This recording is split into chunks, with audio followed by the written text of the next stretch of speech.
I have teachers ask, why use Canva in the classroom? And my response is, why not?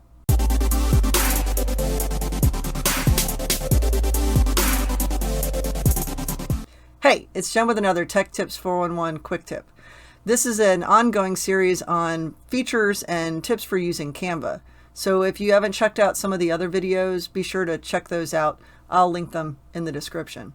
So this is one of my absolute favorite features of Canva. It's fairly new. It's the ability to record yourself. Here's what's great about this. You as an educator can quickly add your video directly into a presentation you've already created, or record the video ahead of time and then add your presentation to it, which is kind of cool. But I'm also thinking this is a great opportunity for your students to demonstrate their learning.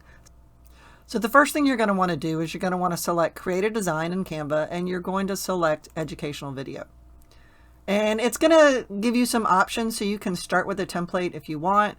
There's tons of amazing templates, or you can start with a blank screen. It's however you want to do it. I'm going to just grab this class rules one right here. So maybe it's beginning of the school year right now.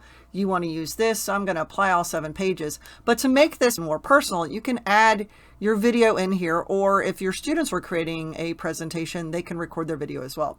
So I've added this. This is great. I'm going to go over here to the video option. Click on that. And you'll notice here it says record yourself. So I'm going to select record yourself. So you want to allow your camera. I can choose to do my camera and my screen, which is great. So I can record what's on my screen or just record the video. So right now I'm recording and I'm talking about the class rules and students. I'm so excited. It's the beginning of the school year. So I'm going to click done. I can go through and record on each one of these. So I'm going to move myself here and I'm going to record again. So students, we know that we always want to be kind and caring to your classmates. That is definitely rule number 1. So I can go through here and record all of these segments that I want. And you'll notice it gave me a countdown so I can prep. I can also go over here and I can add notes. So for your students, if they were doing this as a presentation, they could have some notes to kind of guide what they're going to share. If I don't like something, I can delete anything. This is the important thing. Up here, you want to make sure you save and exit. I learned this lesson the hard way. So when you save and exit, it takes you back here and it takes automatically a little time. Notice it dropped that video right there where I recorded it, and I can actually move it wherever I want, which is great. So it doesn't really matter where you record it. And I can also go through the next clip. Here's this one that I recorded. But here's what's awesome. So it automatically put me in this little circle. Okay, that's cool.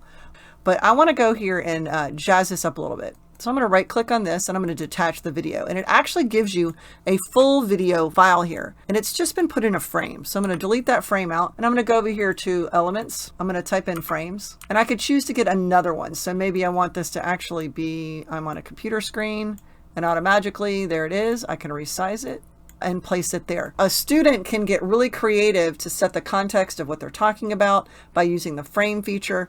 Another great thing is that maybe I don't want to be on screen, but I want to hear the audio. So I can actually go in here and layer in another element. So if I wanted to, I could add this rules right here, and I could make me a little mini person here, and I can place it underneath so it will automatically play. So I can have that video there. Let's look at the next one. So students, we know that we always... So it's going to automatically play the audio, but without having me be on camera. So that's a great opportunity for your students that might be a little camera shy and they don't want to be on camera. So just a really easy way to use the record yourself option. Now I can also record from another screen. I like that I can just add this into the current presentation I have, but maybe I needed to record a little bit of a tutorial that you're bringing into a presentation or a video you're creating for your students, or providing an overview of a digital resource.